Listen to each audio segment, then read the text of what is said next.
Chapter 11. Talking to your partner without shame or guilt. There's an unspoken rule in relationships. You're supposed to have it all together. You're supposed to be the strong one, the provider, the protector. The one who always knows what to do and how to fix things. But what happens when you don't have it all together? When the weight of life's responsibilities feels heavier than ever and your heart feels a little too full with emotions you've never learned to express.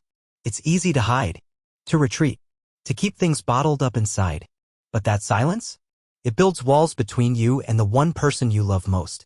This chapter is about giving you the courage to speak openly with your partner without shame, without guilt, and without fear of being judged. The fear of vulnerability. When you're in a relationship, especially as a man in your 30s or 40s, there's often a deep fear about being vulnerable with your partner. The thought might be, what if she sees me as weak? What if I can't fix things? What if this changes how she feels about me? We're taught that vulnerability is a weakness, but in reality, it's a strength. By sharing your true feelings with your partner, you're not only being honest with them, you're being honest with yourself. Vulnerability doesn't mean you're falling apart, it means you're showing up authentically. It means you trust them enough to let your guard down and share the parts of you that matter the most. Breaking the silence.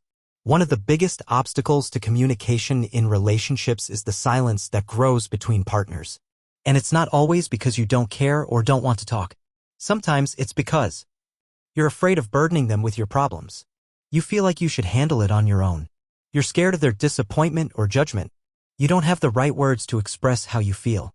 But here's the truth. Your partner wants to know the real you. Not just the one who's fine or handling things well. They want to know what's going on in your heart, your mind, and your soul. They want to support you, but they can't if you don't let them in.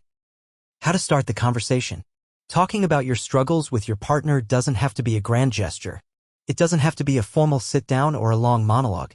In fact, starting small can make the conversation feel more manageable. Here are some ideas for opening the door to honest dialogue. 1. Pick a good time. Don't start the conversation in the middle of an argument or when your partner is busy. Find a moment when both of you can be present, even if it's just a quiet evening at home or a walk together. 2. Be honest, but not overwhelming. You don't need to unload everything at once. You can start by saying something like, I've been carrying a lot lately and I've realized I need to talk about it.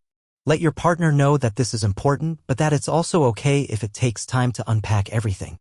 3. Express your feelings, not just the facts. Instead of saying, I'm tired from work, try, I've been feeling overwhelmed and stressed and I don't know how to manage it anymore. Talk about your emotions, not just the surface-level details. 4. Ask for understanding, not solutions. This isn't about fixing everything, it's about feeling seen and heard. Try saying, I'm not looking for you to fix this. I just need to share how I'm feeling and I'd appreciate your support. 5. Be open to their response. Your partner might have their own emotions or concerns about what you're sharing. Stay open to their feelings as well. This is a two-way conversation. Avoid getting defensive and instead focus on understanding each other. The power of being heard. You don't have to shoulder the burden of life's challenges alone. The act of sharing your struggles with your partner can lighten the load. It can foster deeper intimacy and strengthen the bond between you. Communication is connection. By opening up, you're giving your partner the chance to support you in ways you might never have imagined. They may surprise you with understanding, compassion, and love. Or they may not have all the answers, but they'll be there alongside you to navigate the uncertainty together. Releasing shame and guilt. It's normal to feel a sense of shame or guilt when opening up about your struggles. You might think, I'm supposed to be the strong one. I'm supposed to handle this on my own. But that shame is a lie. Vulnerability isn't a sign of weakness, it's a sign of courage. And your partner doesn't see you as weak for sharing your truth. They see you as brave.